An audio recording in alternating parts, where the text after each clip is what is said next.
கரூர் மாவட்டத்துக்கு வருகிறார் எதிர்க்கட்சித் தலைவர் எடப்பாடி பழனிசாமி. நேற்று அவர் கரூரில் பிரச்சாரம் செய்திருந்தார். தற்போது அவருடைய பயணத்தில் கரூர் மாவட்டத்தில் இந்த ஏற்பட்டிருக்கிற தாவைக்கா தலைவர் விஜய் பயணத்தில் ஏற்பட்டிருக்கிற இந்த அசம்பாவிதத்தை அடுத்து தற்போது எதிர்க்கட்சித் தலைவர் எடப்பாடி பழனிசாமி அவர்கள் கரூர் மாவட்டத்திற்கு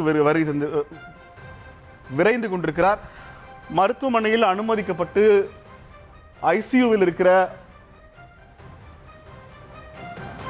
இருக்கிறவர்களின் உறவினர்களிடம்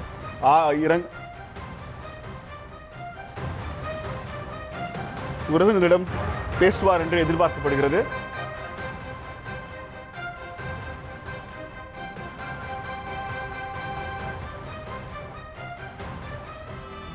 ஜெரி லைன்ல இருக்கீங்களா?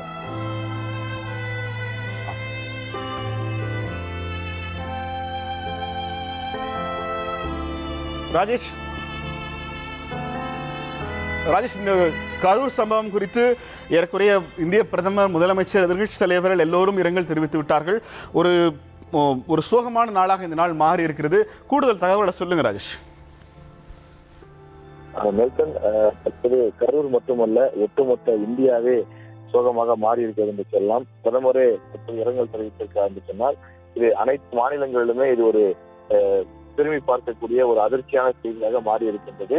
எதிர்க்கட்சி தலைவர் நாளைய தினம் கரூருக்கு செல்கின்றார். கரூரில் சென்று அங்கே உயிரிழந்தவர்களுடைய இந்த குடும்பத்தை நேரில் சந்திக்க இருக்கின்றார். மருத்துவமனைகளிலே சிகிச்சை பெற்று வரக்கூடியவர்களையும் அவர் சந்திக்க இருப்பதாக தெரிவிக்கப்பட்டிருக்கின்றது. இந்த கரூர் சம்பவம் என்பது ஒரு மிகப்பெரிய அதிர்ச்சியான சம்பவமாக இருக்கின்றது. இது என்ன சொல்வது என்பதை நமக்கு குறிப்பிட்டு சொல்ல முடியவில்லை. அந்த அளவுக்கு ஒரு அதிர்ச்சியான விஷயமாக இருக்கிறது. செய்தி கொடுப்பது என்பதை தாண்டி இந்த அதிர்ச்சியிலிருந்து நம்மாலே மீண்டு வர முடியாத ஒரு சூழல் தான் இருக்கின்றது. யாருமே இங்க இருந்தவர்கள் நினைத்து கூட பார்க்க முடியவில்லை. இப்படி ஒரு அசம்பாவிதம் ஏற்படும் என்று யாரும் நினைத்து பார்க்கவில்லை. அவர் விஜய் பேசிக் கொண்டிருந்தார். விஜய் பேசி முடித்து விட்ட பிறகுதான் இப்படி ஒரு அசம்பாவிதம் நடைபெற்றிருப்பதே வெளியில தெரிய வருகிறது.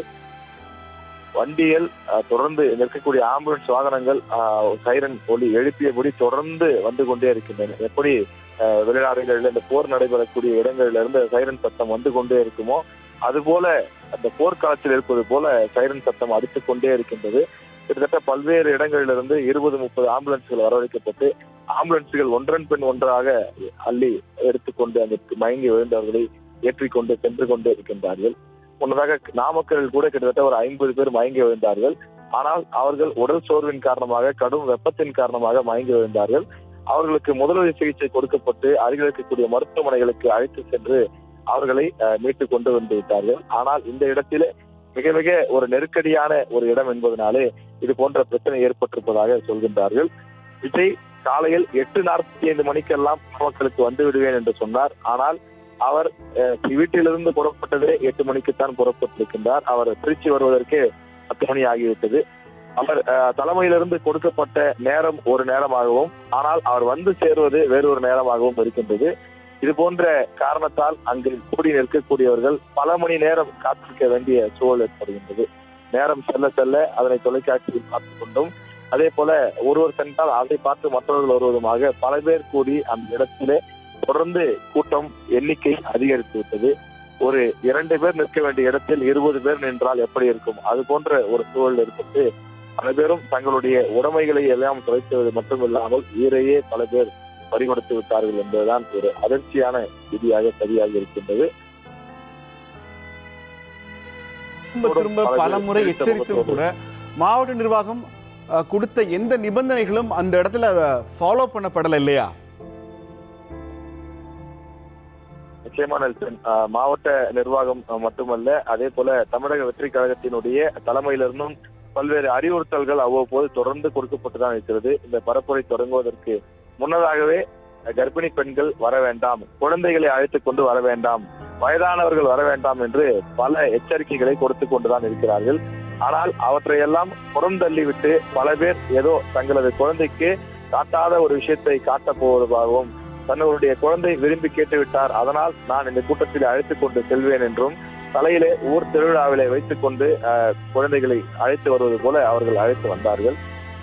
அவர்கள் பார்ப்பதற்கு அவர் ஒரு மகிழ்ச்சியோடு வருவதாகத்தான் தெரிந்தது. ஆனால் இது போன்ற ஒரு அசம்பாவிதம் ஏற்படும் என்று யாரும் நினைத்து கூட பார்க்கவில்லை.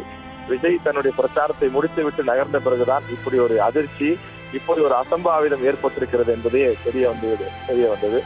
தொடர்ந்து உடனடியாக அங்கிருந்தவர்கள் அனைவரும் மீட்டு மருத்துவமனைக்கு அனுப்பி வைத்தார்கள். அவர்கள் மயங்கி விழுந்திருப்பார்கள், எப்படியாவது பிழைத்துக் கொள்வார்கள் என்றுதான் நினைத்துக் கொண்டிருந்தார்கள்.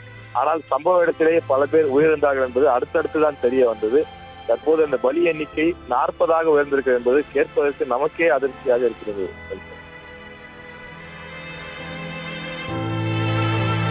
நன்றி ராஜ்.